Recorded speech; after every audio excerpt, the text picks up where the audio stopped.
Ces présidents de clubs-là, s'ils ne peuvent pas prendre les clubs, qu'ils laissent la place à d'autres dirigeants pour venir faire avancer le football.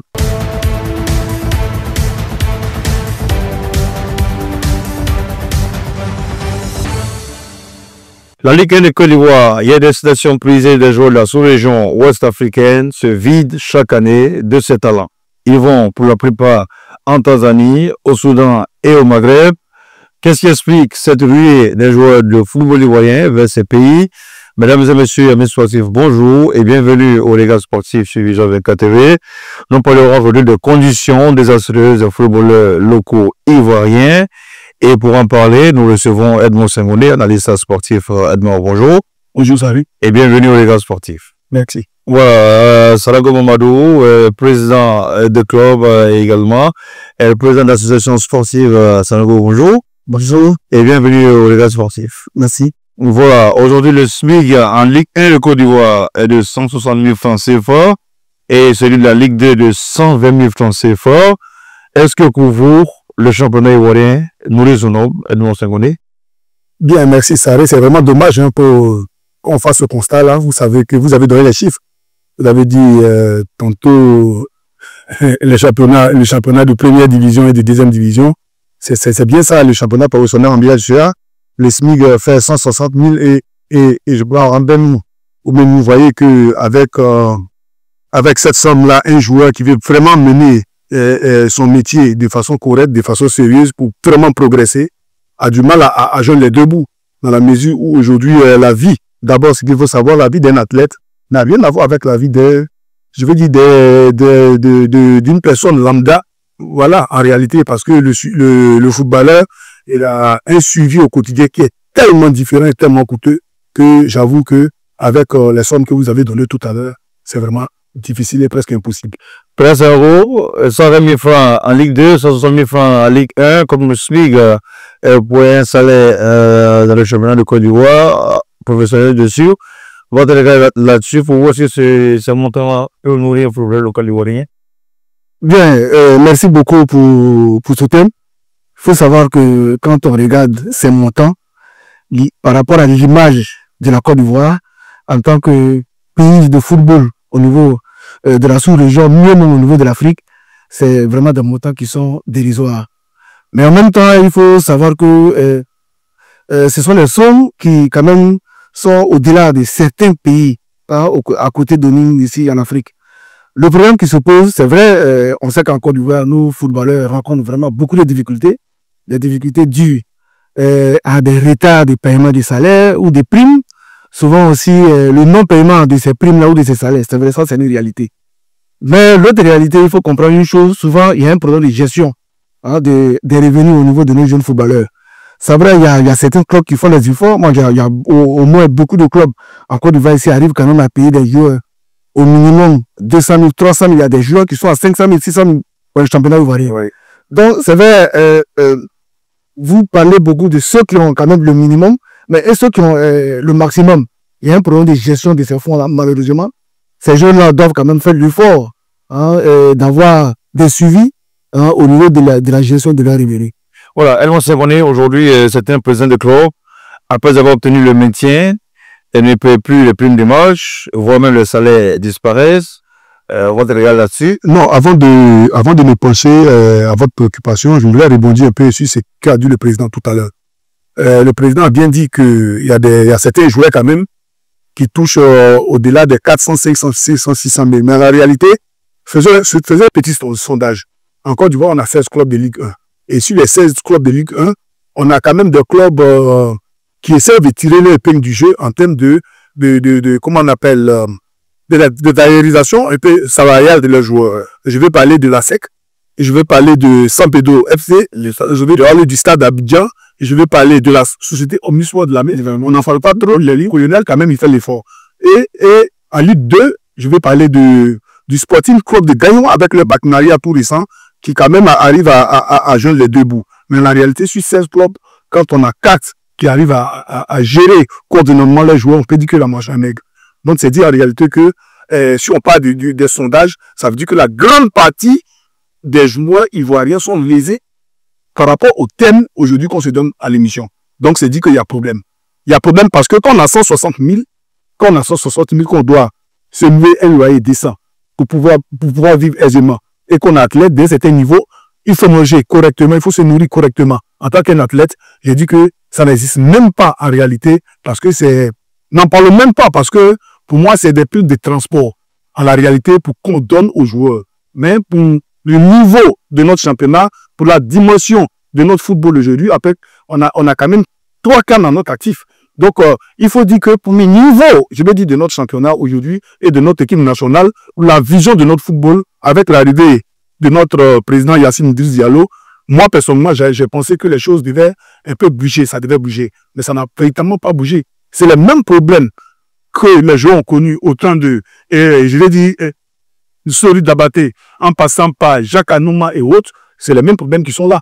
Alors qu'aujourd'hui, la Côte d'Ivoire, quand même, est portée parmi les Gotha au niveau du football, je vais dire, ouest-africain. Donc, il y a tellement de problèmes. Voilà, président, je parlais tantôt du fait que c'était un président de club après avoir obtenu le maintien. Et pour ceux qui jouent le maintien, bien sûr, les pépites les plus des dommages, des salaires, on n'en parle pas. Alors, comment est-ce que vous voyez déjà cela? Non, à ce niveau, il faut savoir que aucun président ne peut prendre les risques de ne pas respecter les termes de contrat, notamment les paiements. La fédération, aujourd'hui, au sein de la fédération ivoirienne de football, un président qui ne paye pas les salaires ou les primes de match des joueurs, ceux-ci, quand ils s'y rendent dans la fédération ivoirienne de football, ils se plaignent. Immédiatement, la fédération a mis en place une structure pour pouvoir payer ces primes-là. Ça, je peux le confirmer. Aujourd'hui, comme je le dis, peut-être, comme je le dis, ça peut être peut-être des sommes dérisoires. Voilà, mais aujourd'hui, les refus de paiement, le non-paiement des salaires, aujourd'hui, en Côte d'Ivoire, ce n'est plus possible. Le président de la Fédération ivoirienne de football fait ses efforts à ce niveau-là. Maintenant, tout aussi, il y a Edmond qui parlait de ces choses. Je pense que ce sont les joueurs eux-mêmes qui arrivent à discuter leur contrat avec leurs employeurs qui sont les présidents, qui sont les clubs. Maintenant, s'il y a un joueur qui arrive à avoir un salaire de 500 000, 600 000, et il y a un autre joueur qui n'arrive pas à avoir ce montant, ce n'est pas la Fédération ivoirienne de football qui le fait. La Fédération fait l'effort de telle sorte que les présidents arrivent à payer convenablement ce qu'ils ont promis, ce qui est écrit dans un contrat à ces joueurs-là. Ça, je peux confirmer cela. Comme je l'ai dit, c'est vrai, c'est des montants à un niveau qui sont un peu dérisoires, mais la Fédération fait quand même son effort. Ouais. L'autre côté, c'est vraiment la Fédération où je peux peut-être situer un peu la responsabilité de la Fédération, peut-être au niveau de la subvention. Mais un corps est une structure privée. Ça veut dire que le promoteur d'un corps doit avoir les moyens quand même. C'est un apport que la Fédération apporte. Au regard des droits télé et autres, tout ce que la Fédération apporte comme subvention, c'est une aide. Mais normalement, un club quand même doit avoir ses propres moyens, la politique de ses propres moyens pour pouvoir assurer un certain nombre de choses.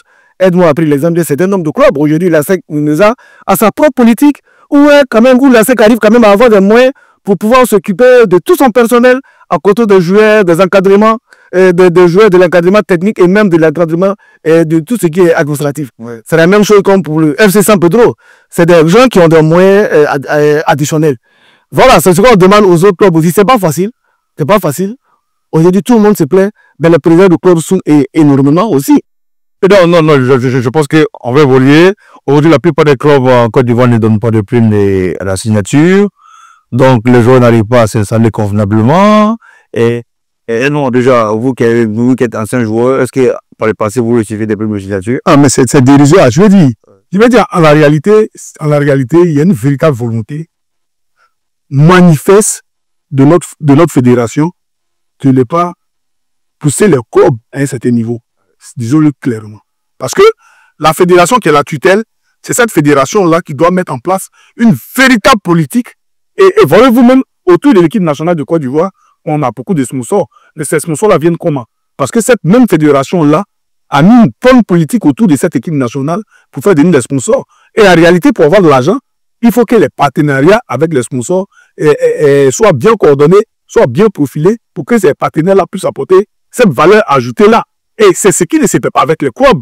Tout le monde ne peut pas être à SEC d'Abidjan.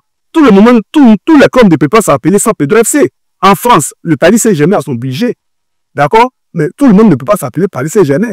Il y a Lens, il y a Lille et l'autre qui arrivent quand même à faire les compétitions, qui arrivent à payer les joueurs, parce qu'autour de ces clubs-là, qui jouent la compétition de la fédération, c'est ça qui est important. Parce que c'est vrai que c'est des clubs privés, mais après, à côté, c'est cette fédération-là qui organise des compétitions. Et c'est par rapport à ces compétitions-là que ces clubs-là viennent s'affilier pour compétir. Et donc, la fédération doit trouver un canal, un mécanisme pour que ces clubs-là aient le moyen qu'il faut pour participer à leur compétition. On ne dit pas forcément de leur donner tout, mais il faut les accompagner pour pouvoir les rendre un peu plus forts. Assez plus ils sont forts, plus le niveau du championnat prend une autre dimension, plus on a de bons joueurs, plus on peut aller jouer des compétitions à l'extérieur correctement. Regardez dans le golf. Vous avez dit aujourd'hui, des clubs, des petits clubs, des clubs qu'on ne connaissait même pas aujourd'hui, peuvent se faire le luxe de payer les Sadio Mané, les Cristiano Ronaldo et les Kessié Franck et autres. C'est-à-dire qu'aujourd'hui, il y a une véritable politique qui manque, et c'est cette politique-là que nous attendons de la fédération, et puis même à nous, ça ne soit pas dans notre temps, à certains clubs pour pouvoir les rendre un peu plus forts. En la réalité, c'est cette fédération-là qui peut parler à l'État de Côte d'Ivoire pour pouvoir rendre, je veux dire, certains clubs un peu plus forts. Parce que l'État, en contrepartie, peut faire ce qu'on appelle diminuer, je veux dire, la parafiscalité pour ces clubs-là forts. C'est ce qui ne s'était pas en réalité. Donc, on a des exemples à côté, à l'Arabie Saoudite. On a vu les lits financer des clubs pour les rendre forts. Il faut que notre État, par le canal de la Fédération ivoirienne de football, arrive à faire ça pour nous rendre les peu plus forts.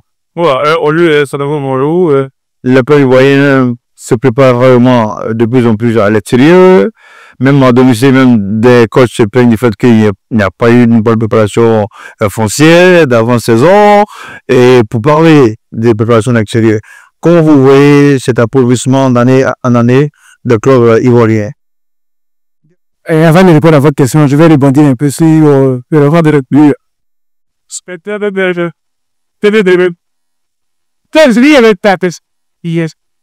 Je reviens là-dessus pour dire qu'il ne revient pas à la Fédération ivoirienne de football de chercher des sponsors pour chaque club. C'est vrai, la Fédération a la responsabilité de chercher des partenaires par rapport au championnat ivoirien, par rapport au championnat qu'elle organise. C'est vrai, il y a beaucoup de sponsors autour de la sélection nationale, mais là, comme on appelle ça, il y a une certaine attractivité autour de l'équipe nationale. Malheureusement, le championnat ivoirien n'a pas cela. Ce sont les structures privées qui doivent faire l'effort de se trouver des partenaires comme la SEC l'a fait, comme certaines équipes l'ont fait. On ne peut pas prendre l'exemple de l'Arabie Saoudite. Non, ce n'est pas les mêmes réalités. C'est des pays qui sont vachement riches. Les gens, ils n'ont rien à foutre avec l'État. Excusez-moi, du mot foot, mais ils n'ont rien à voir avec l'État. Individuellement, c'est des pays, c'est des personnalités dans ces pays-là, mais c'est des gens qui ont de l'argent. Il y a le pétrole tout court dans ces pays. Ils n'ont rien à foutre avec l'argent de l'État. On ne peut pas prendre ces exemples-là. Comme je l'ai dit, c'est la fédération peut faire l'effort au niveau auprès de l'État pour qu'il y a beaucoup de sociétés au niveau de notre pays. Souvent, ces sociétés-là, il faut les amener à venir sponsoriser le club. Mais les sociétés viennent sponsoriser pourquoi? Quand il y a le public, quand il y a la foule. Malheureusement, nos championnats ivoiriens, quand vous voyez, à SEC Africa, on peut compter le nombre de spectateurs. Donc, vous verrez, les stades sont malheureusement vides. Donc, les sponsors, ils ne peuvent pas gagner. Dans d'autres pays en Europe, c'est les supporters, ce que les supporters payent pour suivre les matchs. Parce que là-bas, il y a des abonnements, la vente des maillots. Mais les gens, c'est pourquoi les gens ont vraiment les moyens. Malheureusement, encore une fois, comme je l'ai dit, il n'y a pas ça. Les présidents de club vraiment souffrent. L'apport de la Fédération ivoirienne de football en termes de subventions est insuffisant. Donc, quand on regarde tous ces paramètres-là, c'est vrai, il y a beaucoup de difficultés de financement de nos footballeurs. L'idéal, effectivement, c'est vraiment de voir nos jeunes footballeurs être vraiment nantis, payer même maison convenablement. Quand tu manges bien, tu dors bien, tu arrives quand même à produire. Maintenant, pour revenir à votre question, c'est vrai, c'est un véritable problème. En Europe, on le voit, dans d'autres pays, il y a même des pays de la sous-région, souvent il y a des coffres qui viennent ici, ils viennent nous quitter les installations de nos clubs, surtout nous, les FC Sampdoria de la SEP, pour se préparer.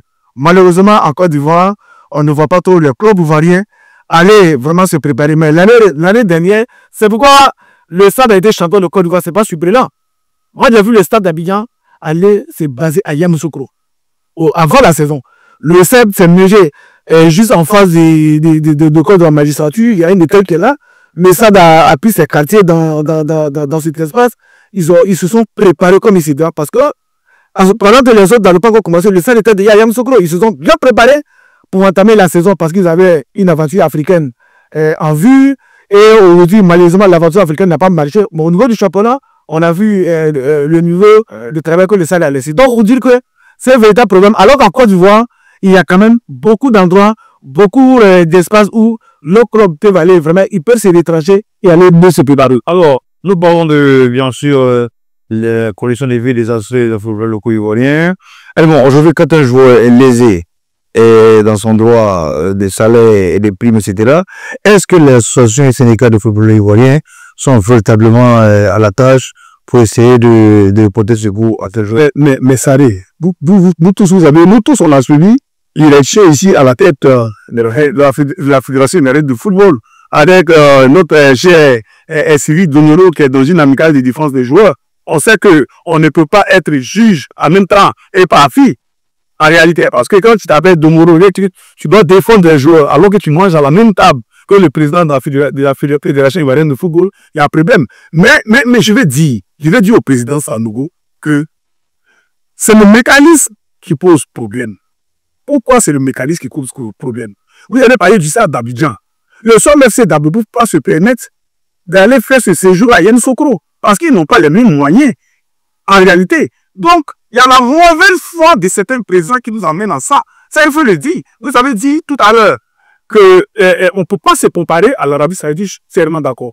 Mais qu'est-ce que vous dites que nous, nos présidents du club, n'ont pas les moyens? Ils en ont. Mais en réalité, c'est la mauvaise foi des dirigeants.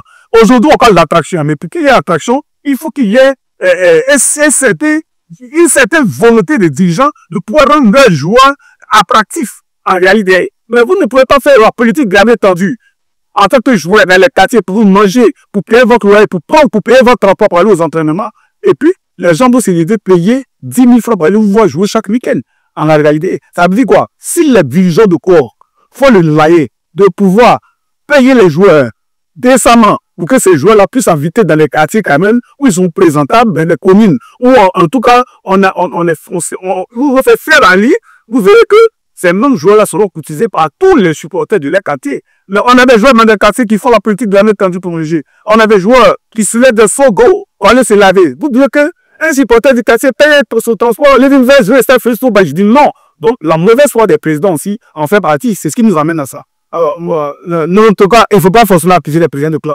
J'ai dit, c'est vrai, ce que les joueurs perçoivent, on peut dire que ce n'est pas énorme. Les dirigeants font l'effort de payer normalement les joueurs. Il y a quelque part, il y a un problème de gestion de ces là. Non, ces barrières ne sont pas formés à la gestion de leurs rêves. Ça, c'est une difficulté.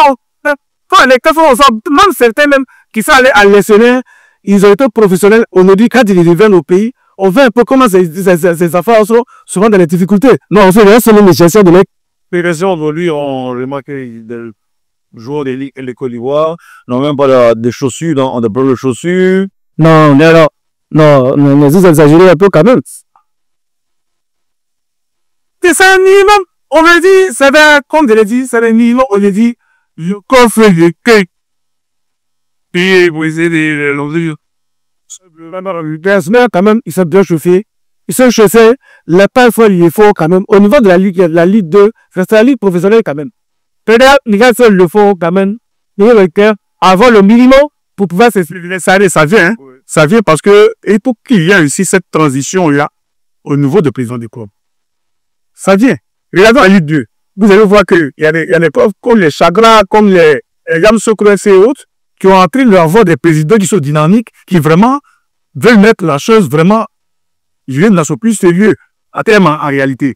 Et donc, il y a une génération de présidents qui va dégager. Justement, on a des présidents qui, quand tous les jours, qui n'ont pas les moyens, mais ils sont toujours accrochés à cette club-là. Écoutez, non, qui n'ont pas les moyens. Bon, comment on peut dire ça? Je dis que c'est la mauvaise foi des présidents des clubs. Mais Dieu merci. Parce qu'on a une génération de joueurs. Je vais parler des Gradel. Je vais parler des Delissino. Je vais parler des Ebro Emmanuel. Je vais parler d'un certain nombre de joueurs qui ont compris. Qui sont aujourd'hui en train. Non, je vais. Aujourd'hui, il y a des anciens joueurs. Il y a des anciens joueurs et même des joueurs en activité qui ont des clubs aujourd'hui. Il y a des difficultés dans la gestion de ces clubs. Non, mais aujourd'hui, il la certaine de leurs anciens, qu'elle est moyenne, tout. Mais au nom de la gestion de leur club, il y a problème. Je l'ai dit comme moi, André, je l'ai dit, comparaison n'est pas raison. Comparaison n'est pas raison. Mais pour moi, qui ai joué au football, au moins j'ai traîné ma bosse dans au moins 8 clubs en Côte d'Ivoire. Je prenais la mentalité des présidents des clubs. Et aujourd'hui, je me dis quoi? Aujourd'hui, s'il y a cette révolution au niveau de la tête de ces clubs-là, avec les anciens joueurs, pas forcément pour prendre, si je ne sais pas très dit, mettre obligé de quitter la SEC pour que Gradel soit président de la SEC. Non, Gradel joue avec son club. On verra avec la vision des choses comment cette révolution va se faire. Parce qu'en réalité, eux, ils jouent au haut niveau, eux, ils jouent au football, ils savent que 160 000, voilà, 200 000 ne peut pas nourrir. Contre la main joueur, eux lui demander de faire, je vais dire, des efforts, aura des résultats. Donc, cette révolution se fera et on va comparer avec... Ah, justement, il y a le même problème qui est récurrent, le problème de la prise en charge des blessures. La plupart de nos joueurs locaux aujourd'hui ont de mauvaises prises en charge des blessures, au point où certains finissent par être abandonnés par leur président de club, par leur club respectif. Et bon, voilà, ils sont livrés eux-mêmes, d'autres arrêtent la carrière. Et certains préfèrent aller se chercher à l'extérieur parce qu'ils ont été tellement maltraités ici en Côte d'Ivoire. Après ça, on va le plus là-dessus. Comme je l'ai dit, je ne suis pas là pour défendre la fédération. Je parle de la réalité. Comme je l'ai dit, j'ai défait effectivement la période des clubs. Tous les symptômes, ils disent, les joueurs sont élevés de la prise en terre sanitaire. Tous les joueurs de la Ligue 1. Je ne connais pas ceux de la Ligue 2, mais ils sont pris en charge. Beaucoup se soignent à la prison. Rien pour ça.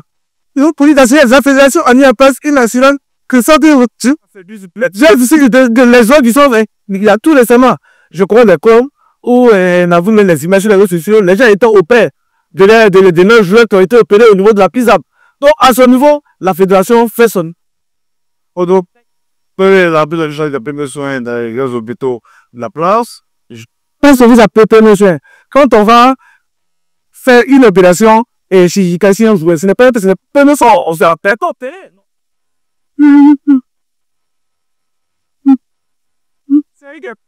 Fédération n'est pas le problème. Je parle l'exemple de Charou Kalamboué, lui. Charou Kalamboué, quand il était au Racing Club d'Abidjan. Mais Charou a fait combien de temps hors de stade? Il a eu une grève dessus, mais il a été bien traité, on le lit. En tarif qui? Oui, non, ce n'est pas ici, c'est pas très maison de Saint-Gilles. Sinon, on devait l'interdire. J'étais l'autiste qui est payé la FIF. Là, ouais, la présence des abonnés des joueurs qui ont été blessés pendant des entraînements et même des matchs qui ont été libérés. Le premier soin n'est pas le problème. En termes de blessure, le premier soin n'est pas le problème. Le premier soin n'est pas le problème. Le soin le plus difficile, c'est le suivi. C'est le suivi et la rééducation. C'est ça le grand problème. Un joueur se blesse, il se fracture la jambe, vous l'avez la pisane. On lui pose une plate. 2 mois après, 45 jours, on lui enlève la plate. Mais c'est pas le bleu, le temps fini. Vous avez peut-être dit, ici, le 6 km, jamais qu'à 6. Qu'est-ce que 10? Donc, vraiment, je vous dis régulièrement, les joueurs qui sont assurés, ils ont toujours eu les soins après ça. Dit, bon, même quand le joueur après le temps, il joue pour le corps, pour le thé, c'est problème, c'est difficile. C'est difficile. C'est pas quand il se blesse qu'on va le suivre correctement. Ça, on a vécu ça en Côte d'Ivoire. On ne parle plus de paiement des salaires. Hein. Vraiment, ce discours-là a changé. Comme je le dis, la fédération fait son effort pour que les joueurs aient quand même les salaires. Un joueur qui n'a pas été payé, un entraîneur qui n'a pas reçu son résultat. Moi, au niveau des entraîneurs, je suis témoin de certains cas. Je ne vais pas donner de nom, mais il y a certains entraîneurs qui ont eu cette difficulté. Ils ont été payés au niveau de la fédération. Parce qu'on est dans un syndicat, je dirais, une association des entraîneurs. Mais tout ce qui s'est passé, déjà, on est leur agent. Quand tu vas te payer au niveau de la fédération, tu es licencié, il y a un portail qui dit entre toi et le club, la fédération, en l'air cela défend cela dans la subvention du club et on met les moyens à ta disposition. Voilà, nous sommes participants au thème de cette émission. Nous parlions bien sûr des conditions désastreuses des footballeurs locaux ivoiriens. Avec moi, Maolo Sanogo et les jeunes de club. Edmond Sengoni, consultant analyste sportif à travers le football. Alors, on va parler mot de fin de Edmond, déjà. Non, mais ça arrive par rapport au thème, moi je dis qu'il y a beaucoup à faire encore. Il y a beaucoup à faire encore du côté, je veux dire, de la fédération. Parce qu'en la réalité, un bon joueur ne peut se mettre en exergue que lorsqu'il a une bonne prise en charge. Une bonne prise en charge, c'est quoi? C'est de boire, se nourrir correctement. Une bonne prise en charge, c'est de dormir dans un genre d'évolution un peu normal quand même. Mais quand tout ça là est mis, je vais dire, est autour du joueur, il y a forcément un bon résultat. Regardez les joueurs qui jouent dans notre championnat, qui évoluent dans notre championnat. Quand on décrit souvent ici, au courant de notre championnat. Mais quand ils arrivent dans d'autres championnats, ils sont les meilleurs. Regardez souvent pas comme en Tanzanie. Il est le meilleur.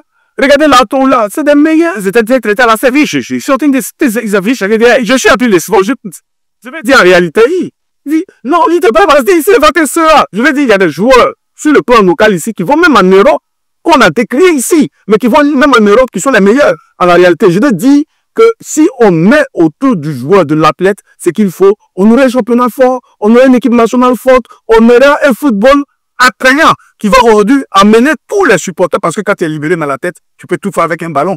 J'en suis témoin parce que je jouais le nouveau également. Donc, c'est dit que ces présidents de club là, s'ils ne peuvent pas prendre le club, qu'ils laissent la place à d'autres dirigeants pour donner avancer le football. Et il faut que ça soit l'un des combats du président Yassine Idriss Diallo. Parce que c'est lui qui est la tête de notre football. C'est lui qui doit taper sur la table pour que certaines choses fassent avancer le championnat. En réalité, faisant pour moi, je dis également que le président Yassine Idriss Diallo doit user de son pouvoir de président de la fédération pour pouvoir approcher le ministère des Sports et pouvoir mettre l'état clinique, je l'ai dit, de notre championnat en nous-mêmes, au niveau de ce que c'est tout, comme on appelle, de la rémunération de joueurs. C'est vrai que la subvention qui est allouée au club là, vraiment, si les clubs de s'apaisantir là-dessus pour faire avancer les clubs, on ne pourra pas avancer, mais il faut réfléchir et réfléchir autrement.